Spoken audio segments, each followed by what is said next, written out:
என்ன சொல்றதுன்னு தெரியலையே. எல்லாத்தையும் பார்த்ததுல அதுவே பெரிய கோடான கோடி கிடைச்ச மாதிரி.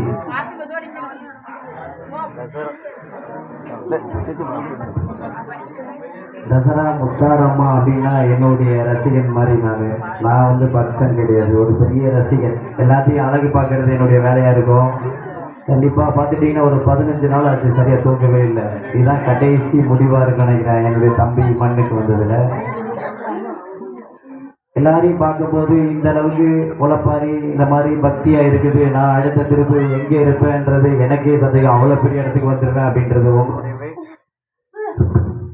உங்களுடைய வேண்டுதல் என்னுடைய வாழ்க்கையில மிகப்பெரிய ஒரு வெற்றி. இந்த மண்ணிற்கு வந்ததுல ஒரு சில தம்பிமார் வருத்தத்துல கொஞ்சம் லேட் ஆயிடுச்சு, வருவதற்கு அனுமதி கிடைக்கல. இருந்தாலும் என் தம்பி ஊருக்கு என்னுடைய மண்ணுக்கு வந்தே ஆகணும். அதுல என்ன ஆனாலும்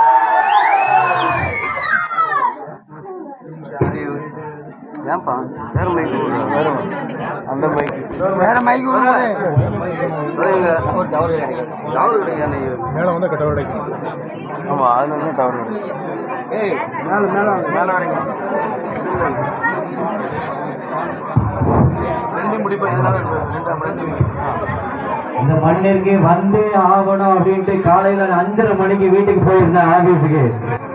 தம்பி 10 மணிக்கு கூப்பிட்டுருக்காண்டா, எவனுமே தூங்காதீங்க, எல்லாரும் கருதமாயிருங்கடா, எவனுமே விடாத, எந்த காரையும் வீட்டுக்கு விடாத, எவ போனாலும் வீட்டுக்கு வர மாட்டீங்க, லேட் ஆயிரம், மண்ணுக்கு போகவே முடியாது. 5 மணிக்கு கிராஸ் பண்ணும் போது இந்த ஊரை கிராஸ் பண்ண போது பார்த்தேன் என் தம்பி அடிச்சா அப்பாயின்மெண்ட் போட்டா அடிச்சு நாள் போச்சு அடிச்சிருந்தா. இங்கேயே படுத்துருமா, இல்லடா வீட்டுக்கு போயிட்டு வருமா, இல்லடா வீட்டுக்கு போய் தூங்கிட்டு வருமா.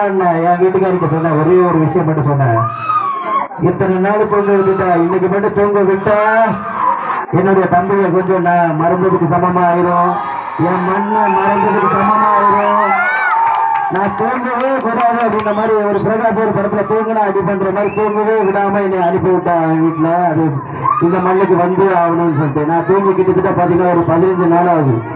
போகாத ஊரு கிடையாது, போகாத சாதி கிடையாது, போகாத மண்ணு கிடையாது. அத்தனை மண்ணுக்கு திறந்து வச்ச நம்ம அண்ணன் ஒருத்த கோடான கோடியை செலவு பண்ணிட்டு இருக்கா அப்படின்னா இந்த மண்ணில் இருக்கிற வேலு நாச்சியாருக்கு பெருமை எங்க அண்ணன் தான் அப்படின்றீங்களே. அடுத்த வருஷம் இந்த மாதிரி முளைப்பாரி எடுக்கிற அத்தனை பேருக்கு என்னுடைய அக்கா தங்கச்சிக்கு என்னுடைய ட்ரெஸ்ஸா தான் இருக்கணும்.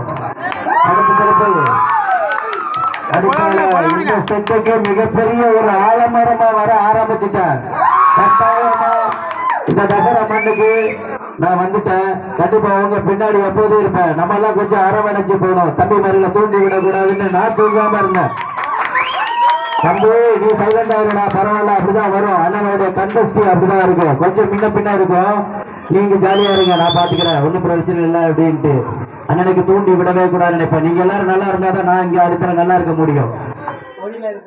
வாழ்க்கையில 15 நாளா ஒரு மிகப்பெரிய சுத்தி வந்துட்டு எவ்வளவோ இதை பார்த்துட்டு வந்து தூங்கவே கூடாது அப்படின்னு முடிச்சிருந்து வந்த மண்ணு இந்த மண்ணு சாதாரண மண்ணு கிடையாதுயா. இங்க இருந்த ஒவ்வொரு பக்தியும் ஒவ்வொரு விரதமும் ஒரிஜினல் அப்படின்றத இந்த மண்ணில நான் சொல்றேன், நல்லா கேட்டுக்கீங்க. எத்தனையோ ஊருக்கு காலையில 11க்கு வேணா நைட்டு 11க்கு தான் போவேன், காலையில 12க்கு வேணா நைட்டு 12க்கு போவேன். கரெக்டா சொன்ன சொல்லி எடுத்த கிள்ளி மாதிரி வந்த ஒரே மண்ணு இந்த மண்ணு. வாழ்க்கையில மறக்க முடியாத மண்ணு. அப்படி இப்படின்னா கொஞ்சம் விடிய கொஞ்சம் கஷ்டமா தான் இருந்துச்சு. நம்ம மண்ணுக்கு வரக்கூடாது, வந்தா என்ன செய்வேன் என்ன பண்ணுவேன் அப்படின்னாங்க. அதெல்லாம் ரொம்ப வருத்தமா இருக்கு. என் தம்பி என் சொந்த பந்தமே என்னைய சொன்னீங்கன்னா என்ன அர்த்தம் தெரியல, ரொம்ப கஷ்டமா இருந்துச்சு. அது நான் சொல்றது ஒண்ணுமே இல்லை, பாத்தீங்களா, சரி எல்லாம் அப்படிதான் இருக்கும். அதனால எதை பத்தி கவலைப்பட வேண்டாம் தம்பி, நீங்களா எப்போதும் ஜாலியா இருக்கணும். அடுத்த இடத்துக்கு போகணும். அடுத்து நிறைய விஷயங்கள்லாம் நிறைய இருக்கு. அடுத்தால தேவர் அது அவருடைய ஆரம்ப இனிமை தான் இருக்கு. தேவர் ஜெயந்தி அன்னைக்கு கால் நட்டுறோம். அடுத்த தேவர் ஜெயந்திக்கு கோலாகோலமா கொண்டாடுறோம். நீங்க கோலாகோலமாக கொண்டாடணும். அப்புறம் இந்த விழாவை சீரும் சிறப்பாக அமைச்சு கொடுத்த ஒளி அமைச்சு கொடுத்த நண்பர்கள், இதுக்கு பாதுகாப்பு வழங்கி கொடுத்த காவல்துறை அதிகாரிகள், என்னுடைய தம்பிமார்கள் அனைவருக்கும் என்னுடைய வாழ்த்துக்கள். இது தசராவுக்கு போயிட்டு வர வரைக்கும் பத்திரமா வரணும். நீங்க வீடு வந்தோடனே அது வரைக்கும் நான் காத்திருப்பேன். ஆனா நான் குணத்துக்கு வர மாட்டேன், நீங்க தான் போயிட்டு வரணும், நீங்க தான் பத்திரமா போயிட்டு வரணும். எல்லாத்துக்குமே மிஸ் பண்றேன். உங்களை பார்த்தது வந்து தூங்காம வந்து பாத்திருக்கேன் அப்படின்னா எவ்வளவு பாசம் வச்சிருப்பேன் மட்டும் பாத்தீங்க. அந்த பாசம் ஒரு நாள் தெரியும், இன்னைக்கு தெரியாது. கண்டிப்பா ரொம்ப சந்தோஷமா இருக்கு. எல்லாத்தையும் பார்க்கும்போது ரொம்ப சந்தோஷமா இருக்கு. இந்த இடத்துல இந்த நேரத்துல எனக்கு கிடைச்ச பக்தி, கோடான கோடி பக்தி. உங்களுடைய சந்தோஷம், உங்களுடைய வாழ்க்கையில உங்களுடைய விரதம், உங்களுடைய பக்தி என்னுடைய வெற்றி. நான் சம்பாதிச்ச சொத்து ஒண்ணு நீங்க தான், வேற யாருமே எனக்கு கிடையாது. நிறைய பேச வேண்டியிருக்கு, கண்டிப்பா ஒரு நாள் பேசுவேன். நன்றி. ஜெய்ஹிந்த். தம்பி நீங்களா பத்திரமா இருக்கணும். எல்லாத்தையும் நம்ம அரவணைச்சு போகணும் தம்பி. கொஞ்சம் அப்படி இப்படிமா கொஞ்சம் அரவணைச்சு போனோம். என் தம்பி பஸ் ஸ்டாண்டுக்கு வந்துட்டானோன்னா என் வண்டி 120 வந்துச்சு. கண்டிப்பா வெயிட் பண்றதுக்கு கூட இடையில நிக்காம வந்தேன். அவ்வளவு விசுவாசம், பாசம், ஒரிஜினலா வாழ்க்கையில எப்போதும் உண்மையா இருப்பேன். இந்த சனி நேரத்துல வச்சுன்னு சொல்லிட்டு போறேன். அரசியலுக்காக கொடி பிடிக்கிறவனு கிடையாது, புரட்டாவுக்காக வேலை போறவனு கிடையாது. உங்க குடும்பத்துல ஒருத்தர் உங்க பிள்ளையா இருந்தா எப்படி இருப்பேன், அந்த மாதிரி எப்போதும் இருப்பேன் வாழ்க்கையில. கண்டிப்பா எனக்கு சப்போர்ட் நீங்க, எனக்கு பாதுகாப்பு நீங்க. உங்களை நம்பிதான் நான் சுத்தி வந்துட்டு இருக்கேன். அதை மட்டும் மனசுல வச்சுக்கோங்க எல்லாரும். நன்றி. ஜெயலலிதா.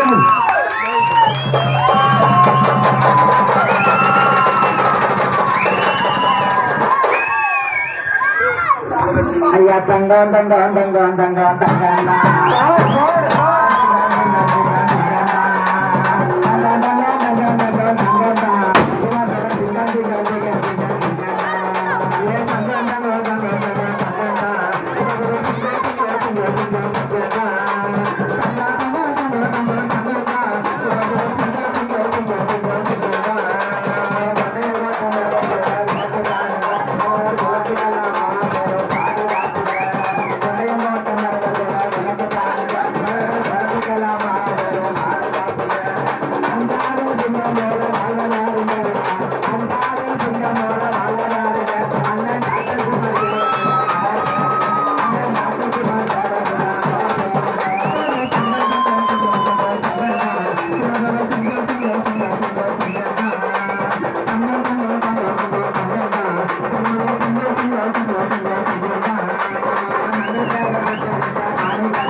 Thank you.